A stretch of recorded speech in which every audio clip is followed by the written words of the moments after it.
Introduction. From infancy, we begin to use body language to express our needs and feelings. It is how we learn to get our needs met. While learning to talk, we continue to use a series of body language signals to entertain, have a need met, or show an emotion we are feeling that we are not yet able to express verbally. If, while we are young, our caretakers pick up our body language signals easily, as we age, we are more apt to continue to refine the skill of using body language. However, when our body language signals go unnoticed as an infant or throughout childhood, in adulthood, the use of body language often goes to the wayside. Those are the adults you hear people refer to as hard to read.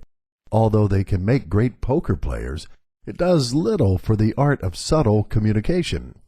Like the saying goes, if you don't use it, you lose it, or, in the least, get real rusty at it. Communication through all forms is detrimental in life. It can make the difference between landing a dream job or that dream mate and many other factors. People use on an average 50% body language to 50% verbal language when communicating.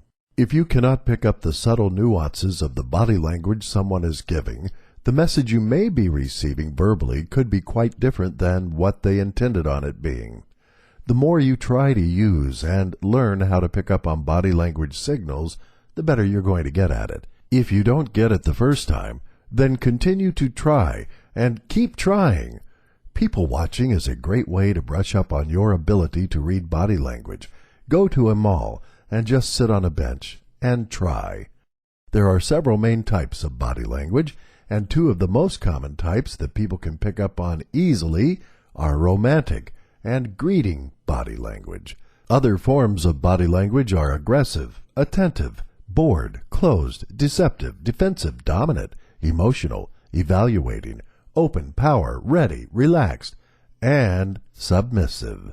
We will look at each category and explain the signals used in each. Aggressive body language. Aggressive body language is way more than simply punching someone. There are many types of aggressive signals that, if picked up on early, can save you from being a receiver of a physical attack or give you time to turn the aggression down. Aggressive body language is a signal to a possible physical threat, or a verbal threat at the least. As we were taught early on, physical confrontations can never lead to any good, so learning to pick up the threat signals early on is extremely beneficial. If you work in a setting where there are volatile people, in a prison setting for example, knowing signals of aggressiveness could even save your life. Aggressive threat body language can come from facial, attack, and exposing. Facial signals that can alert you to a possible threat are frowns, pursed lips, reddening of face, sneers, clenched jaw, stare-downs with a squint and jerking of head towards you, much like one would jerk their body towards you in an aggressive advancement.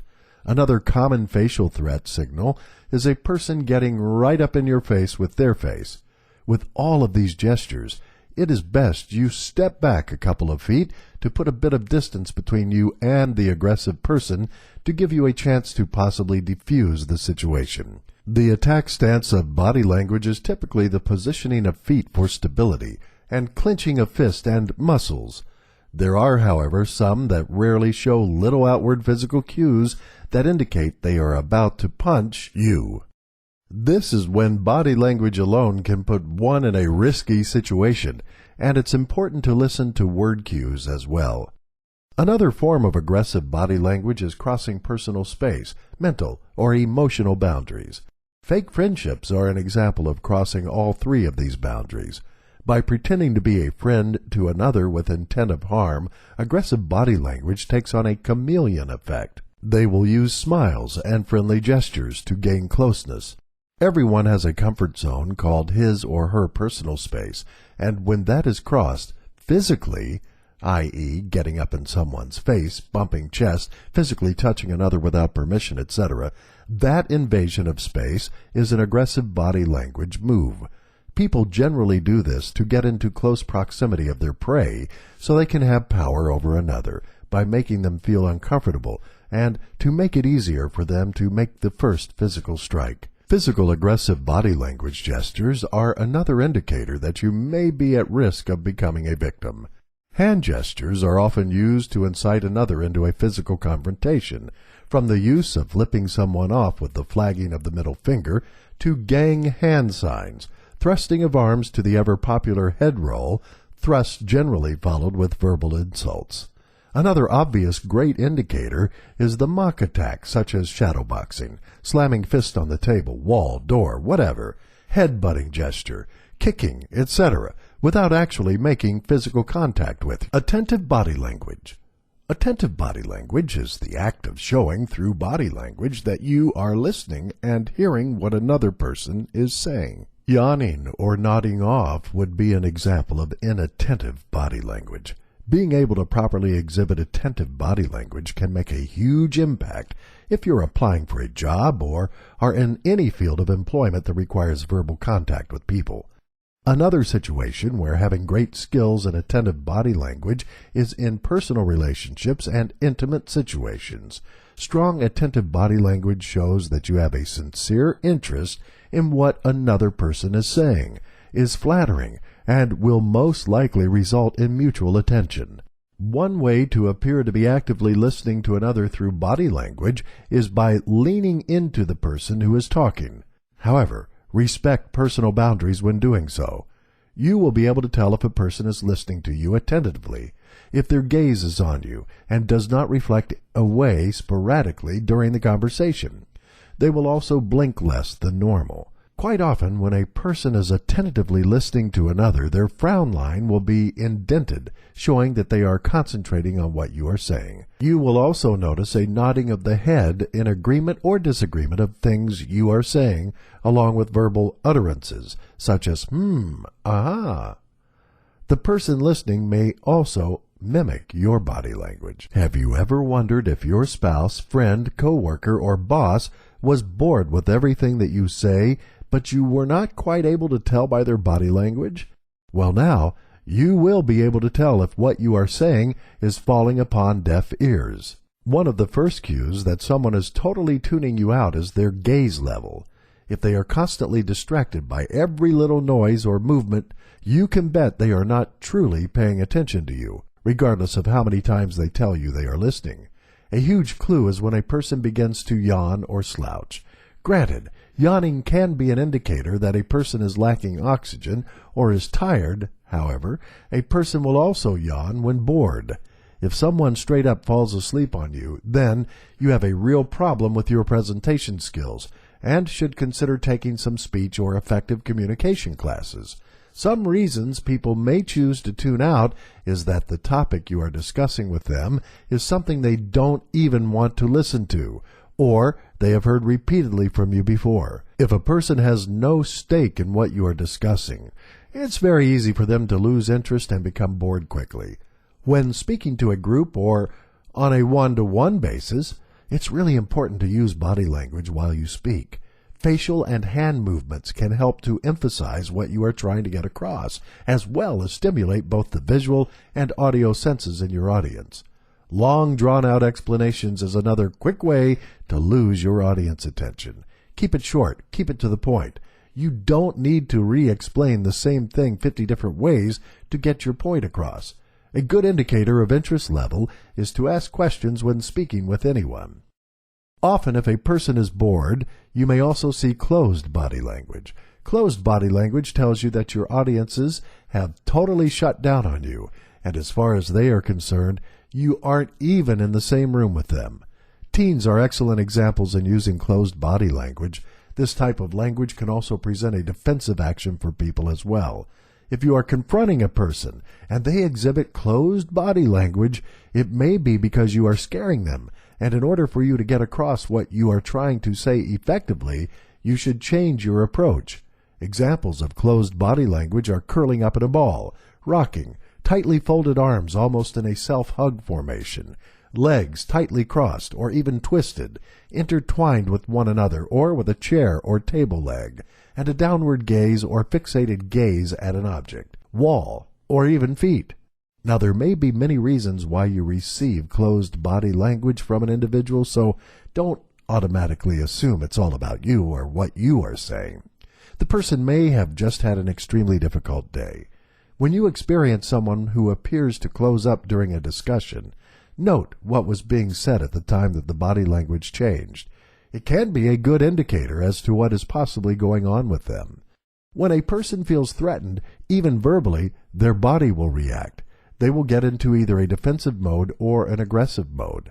In the defensive mode, it is self-preservation. Curling up in a ball protects vulnerable organs and body parts in case of an attack, and it can also act as a self-nurturing effect to soothe a person. Another reason people may exhibit closed body language is that they are trying to hide something from the other person, such as tears or facial expressions. Ways to move a person from a closed body language to a more open and accepting body language is to offer them something to hold, like a drink, or with a child, a toy. Another way is to mimic their body language, however not in a demeaning manner. Move in closer while still respecting personal space, and gradually work into copying their closed body language, as this can actually build a nonverbal bond. As the person begins to relax their closed body position, you also begin to relax at their rate and their comfort. Deceptive body language. Deceptive body language should be necessary for everyone to learn. It can actually help you to distinguish if someone is being honest with you or trying to pull a fast one on you. Mind you, there are those that are quite good at covering deceptive body language, such as salespeople, psychopaths, and criminally minded individuals. One common way to tell if a person is being deceptive by their body language is to watch for anxiety cues. Some common anxiety cues are sweating, tension, rubbing the back of the neck or other body parts, sudden movements, body twitches, voice change, and increase in speed of speech, chewing on the inside of one's mouth, and shoving hands in pockets or high fidgety. A person, when lying, will often try to hide their deception by attempting to gain control over their body language through forced smiles and exaggerated hand gestures. This may present as odd, clumsy, or jerking movements. Their speech may be hesitated in their attempts to slow it down and thinking intensively as to what to say next. They will often speak looking distracted and avoid eye contact. If standing, they may shift their weight from one foot to another more often than normal as well. Law enforcement is trained to read body language. As part of that training, they learn about how the brain works and how the body reacts when using different parts of the brain when thinking, such as eye movement. It's believed that the direction one looks when responding to a question can help in determining if the person is lying. Now, this is not always a good indicator to be used in truth-finding, but if a person does look to the right while answering a question, you should at least pay close attention to what they are saying. It's thought to be an instinctive action to look to the right when one is utilizing the left side of their brain, the logic and analytic side, and to look to the left when using the right side of your brain, the emotional and creative side. See, it's thought that when a person is lying, they utilize the left part of their brain to create the lie, which causes their eyes to gaze to the right.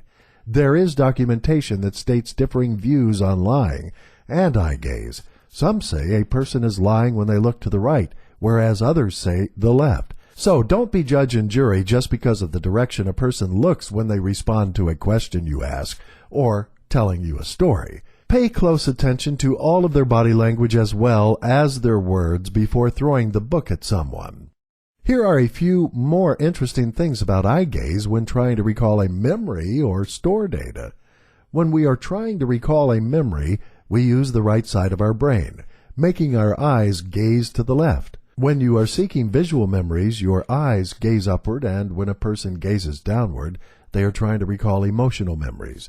However, the shifty eye gazing right to left does not mean that the person is a shyster. It only means they are trying to recall or process auditory memory. Defensive body language. Defensive body language expresses a person's feeling of physical or emotional threat or personal space being invaded. Automatically, when a person feels like they are at risk of physical attack, they cower to protect vital body organs, such as curling up in a ball and tucking their head in. Men, when faced with an attack by a female, almost always aim to protect their groin first.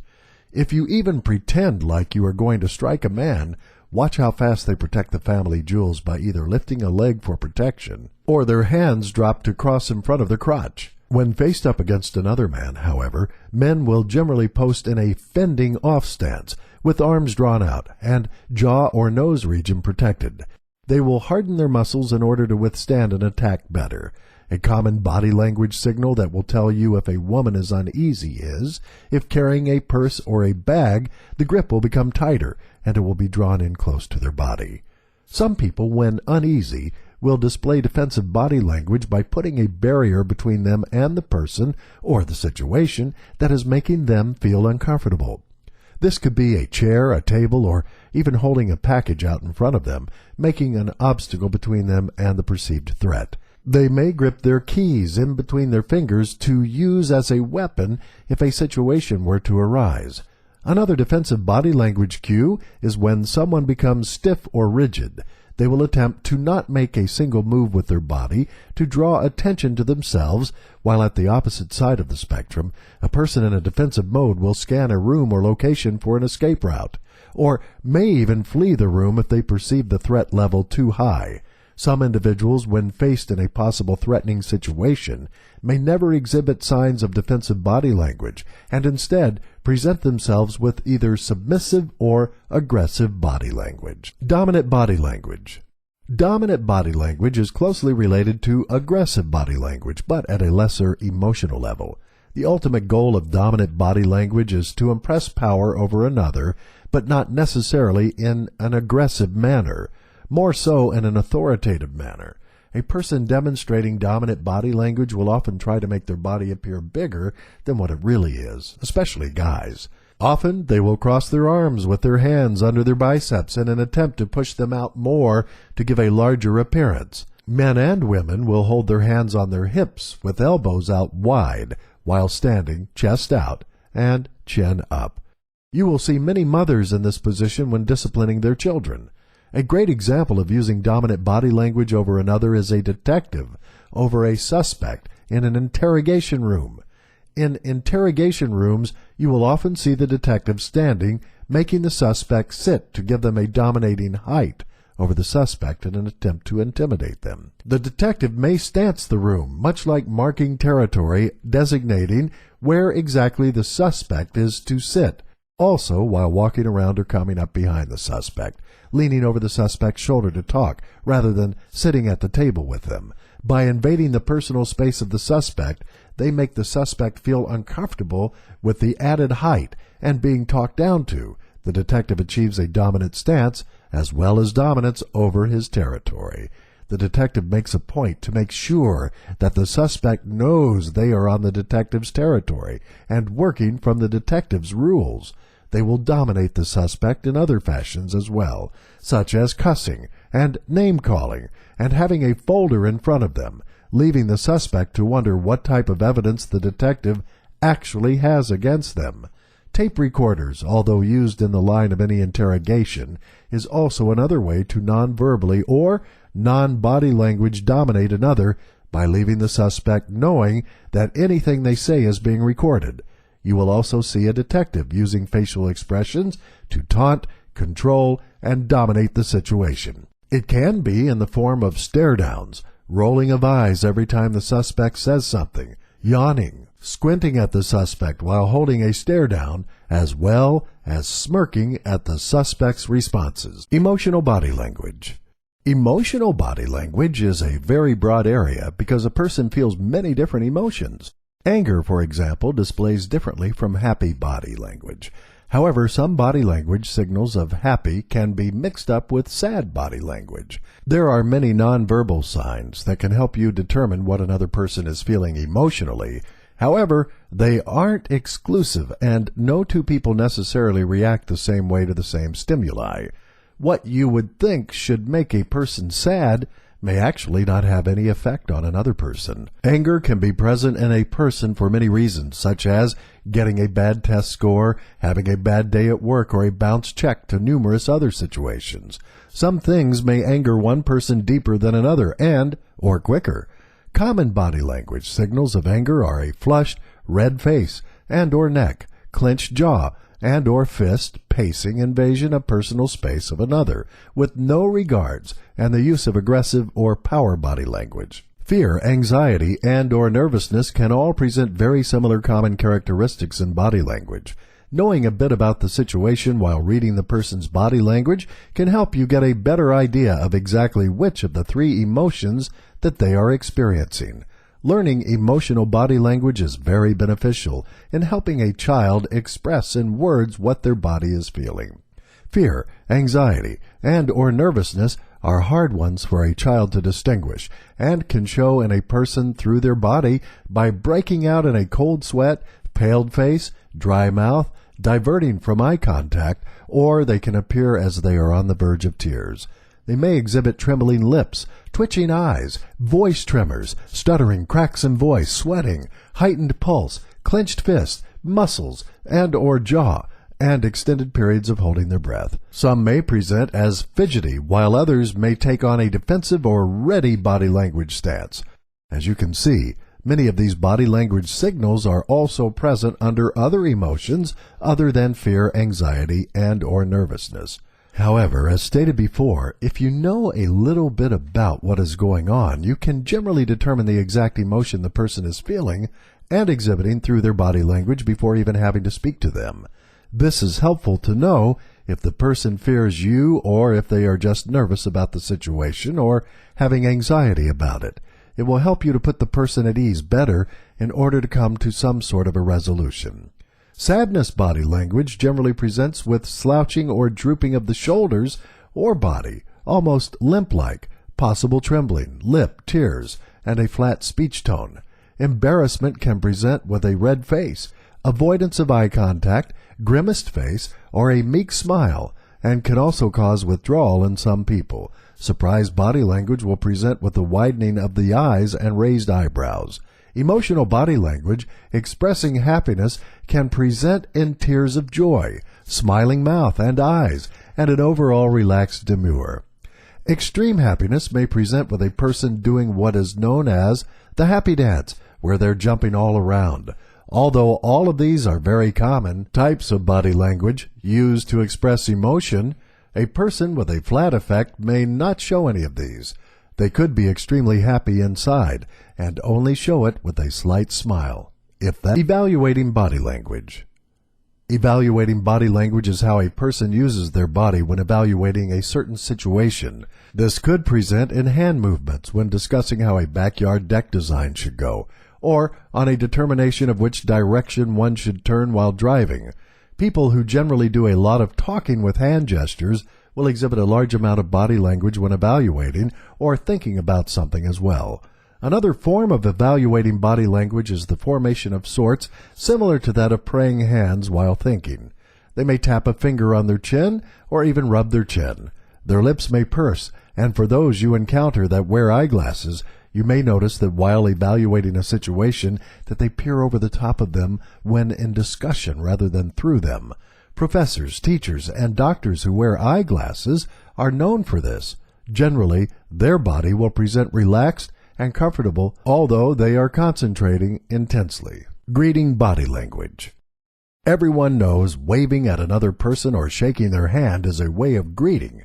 However, there are many other forms of greeting body language used that you may not even be aware of. Greeting body language can be used as a secret signal passed between individuals to indicate a type of unity. For example, many gangs have a secret handshake ritual or hand gesture that they use to show their commonality. Grade school children often have their little secret club handshakes as well. Depending on the culture you were raised under, some forms of greeting body language may not be acceptable or may even be considered as an insult. It is said that you can tell a lot about a person through their handshake. However, this is questionable because it all depends on the type of day the person is having and several other factors. A firm hand grip in a handshake is meant to show confidence, whereas a limp wrist with a light grip is thought to show timidity. However, elderly women especially can lose their grip and have a light grasp, so this reasoning is not always the case. The double grip handshake, where not only is the extender shaking the hand, but with their other hand gripping the person's elbow or encompassing the other's hands between both of theirs, is all meant to show dominance. However, there are several people who, while shaking the hand of someone to whom they are truly grateful, will encompass the person's hand in both of theirs to show sincerity. Other body language greeting signs thought to be a gesture of dominance are shaking another's hand with the palm down, whereas the palm up shows submission. Palm sideways show equality. Extended handshakes, where one person makes it difficult for another to end the greeting, is also a sign of dominance. If you pay attention to photographs of politicians or of people in authority positions, handshake photos will be taken with the individual standing shoulder to shoulder, with their arms or hand stretched out across their front to greet the other's hand. The dominant person will stand to the left of the other person, shaking with the right hand, so that when the picture is taken, it is their back of the hand that appears visible in the picture. Other forms of greeting through hand body language: the high five, where two people slap hands in the air, tapping fronts of fist, or a touch as a person walks by another at a party to show acknowledgement. Other forms of greeting body language are in the form of honor, such as the salute, where the hand is brought up towards the forehead or a brim of a hat and back down to the side again. The military uses salutes to show respect in those in higher ranks. The Boy Scouts also have their own special salute. The raising of the hand to the heart when reciting the Pledge of Allegiance is another form of honor salute. Bowing, well, that can also show honor, or it can show appreciation or thanks, such as at the end of a performance. In Japan, if you do not bow at a greeting, it is a form of disrespect. Hugging and kissing are also other forms of greeting body language, but should be used under advisement. Greeting a person you don't know with a hug or kiss could wind you up in a world of trouble. Society is more accepting of women hugging other women in a greeting than they are men hugging one another unless closely related. When a hug becomes more of a body grind, it has gone way past that of a greeting and can border on sexual harassment or even assault if one is not a willing recipient. In some cultures, it's expected to greet another with a kiss, such as the cheek-to-cheek kiss done in France, and it can be socially acceptable and expected to be done by either gender. Greeting kisses are short, like a peck on the lips or the cheek of another individual. Greeting a friend may involve a hug, while at the same time administering a kiss to the lips or the cheek. Any kiss of any length on the lips with open or closed mouth is considered more of a romantic kiss, no longer a greeting. One can read a person's greeting approach by their facial expressions as well. A frown would be a great indicator that something is wrong, whereas a tensed face with clenched jaw should indicate to you that the person is quite upset or angry at you. A smiling face will indicate that the person is happy to see you, whereas a blank facial effect can indicate that the person couldn't care less about you or that you are present. When you see another person squeezing their eyebrows together, more than likely they are trying to recall your name before approaching you. This is a great time to go up, remind them politely what your name is, and greet them with a friendly handshake. Other forms of body language greetings are tipping the hat as a form of acknowledgement and rubbing noses, as in an Eskimo. Open body language. Open body language generally expresses relaxation or higher comfort form. Open arms and hands express the person's desire not to hide anything from another because they are relaxed in their current situation. However, if a person is exhibiting a closed body language and then quickly changes to an open presentation, it exhibits an extreme change in emotion. If you are talking to a person and they are in a curled up fetal position exhibiting closed body language, and then all of a sudden they are sitting up, feet planted on the ground, or spring up to an upright stance, you more than likely said something that triggered an extreme mood change. At this time, the open body language may not be presenting as relaxed at all, but more of an aggressive or defensive body language. Determine quickly what was said that possibly caused the sudden mood swing so that you can direct the conversation in a fashion that doesn't even lead to physical attack. Relaxed body language. Relaxed body language is when a person breathing is slower than normal and overall body effect is relaxed without tense muscle tone. Even skin tone color will be normal. Hands, feet, and arms are not fidgety or twitching, and they are laid loosely in their lap or rested.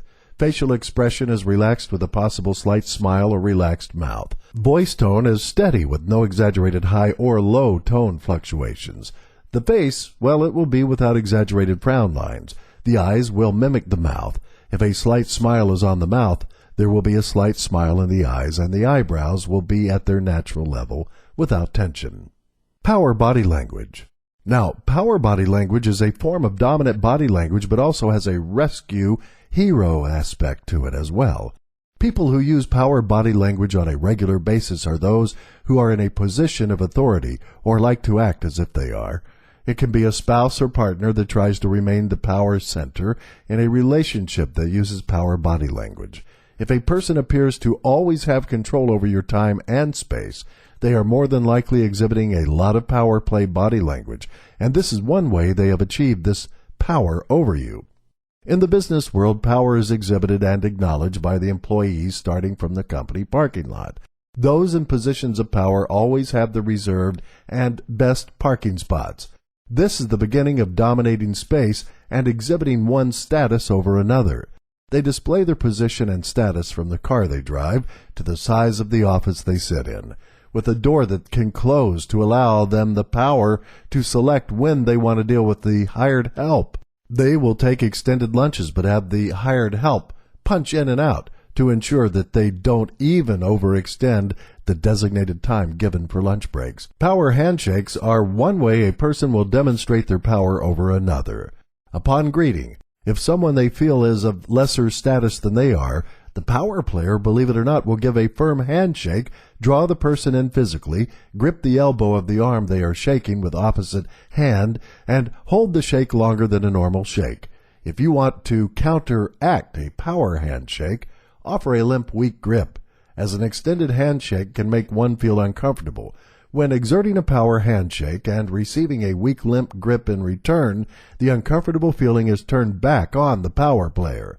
Power players will hold a gaze longer than normal, another way of making the receiver feel uneasy. Although the gaze is not threatening, it is just enough to make the receiver squirm a little bit. The counteraction for a power gaze is to just look away. Do not fall for the power play and get into a stare down, as breaking the gaze yourself gives you back your personal power. Power players will also dictate where another will sit, gesturing with their hand towards a seat when offering you a chair. Whenever possible, if you want to counteract the power play, choose where and how you're going to sit before being directed.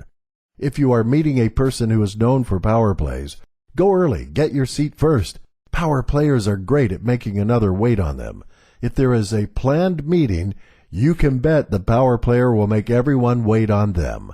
Other common traits of power body language are invasion of personal space by standing close to another, touching while speaking, such as putting a hand on another's shoulder, and an aggressive ready body language. Ready body language is just what it reads. Think of it as a baseball player in the outfield, their body poised for action. This is ready body language. The body will be turned towards the direction of where the action is taking place, or where the perceived action will come from. A teenage girl waiting by the phone to pounce on it when it rings because she is waiting for her boyfriend to call is ready body language. A person's eyes will be directed towards where the action is or will come from as well. Their body will be tensed up and ready for action, and they may be fidgeting with their hands or twisting on a piece of clothing or another object while waiting in anticipation for the action. Children show their anxious body language when you tell them that you will soon be ready to leave to take them to the park or beach. Even if nervous about the action, such as a fight or a student getting ready to do their, first solo performance, will present with ready body language. Brides waiting to walk down the aisle and grooms waiting for the bride to walk down the aisle are also exhibiting ready body language. Romantic body language. Romantic body language is not just what a couple do when they are close and personal, but from afar as well, and incorporates everything between flirting to marriage and even breakups and divorce. Body language from afar incorporates all the different forms of flirting one does with their body, from batting eyelashes to how one holds their body to how one even preens and preps to get ready for the occasion of flirting. Romantic body language from afar can even include sexual gestures. In flirting, looking for a possible long-term serious relationship, sexual gestures are not a good idea. However, if you are looking to put a little spice back into a marriage, some sexual gesturing body language can be a lot of fun. From afar, romantic body language can be seen from how one displays themselves as well. Men and women may wear clothing that accentuates certain parts of their body that they find more attractive. Men are notorious for displaying acts of body language when it comes to pumping out certain muscles to make them appear bigger than what they really are, such as when they cross their arms with their hands under their biceps. If they see someone they are interested in, they can hold a tightened flex forever. Some women tend to hold in their tummy to make it look smaller than what it is and sticking the chest out to make it look larger than what it is. When using romantic body language from afar, a person will position himself or herself to be in the eye view of their target of interest by turning their full body or head directly towards them. A person may dance seductively on the dance floor while looking occasionally over to the person they are interested in to make eye contact. Up close and personal body language should only be done if you are already in a personal relationship with the other party. If you are not in a personal relationship with the other party, you risk having a sexual harassment lawsuit filed against you. Close, romantic body language is more intimate than from afar. A mutual comfort level allows the other to enter into one's personal space without the other feeling threatened. Close, romantic body language can exhibit in a couple copying one another's moves or body positions, gazing lovingly into one another's eyes, touching toes while watching television, holding hands, massages, caressing, kissing, intimate encounters, and sexual exploration. Romantic body language when a relationship goes wrong can be a vast mixture between numerous types of body language and is far too complex to cover in this audience. Submissive body language. Submissive body language should not be mistaken for passive body language and exhibits conquered as well as being used to signal fear. Think of a lion taking a lioness. At first, the lioness will fight the lion's attempt to subdue her, and eventually the lioness submits. She cowers to his aggression and allows the lion to take her. That is submissive body language in the form of conquered. In the form of signaling fear, a person may cower into a fetal position or exhibit closed body language until the perceived threat has passed. Some specific submissive body language signals one may notice are the holding of the head down, avoiding eye contact with others while in public, widening of eyes to appear more innocent, much like the bright wide eyes of an infant, and attentively looking into the eyes of someone who is speaking to them, that is their dominant. A submissive person will exchange in conversation of someone more dominant than themselves, but generally they will always agree with them. They will make eye contact with the dominant and smile. However, their smile will be subdued. Women tend to exhibit more submissive body language than men. Men, however, have a misplaced train of thought when they think that some cultures of women are submissive by nature, such as Asian women. Asian women are not any more submissive than any other women.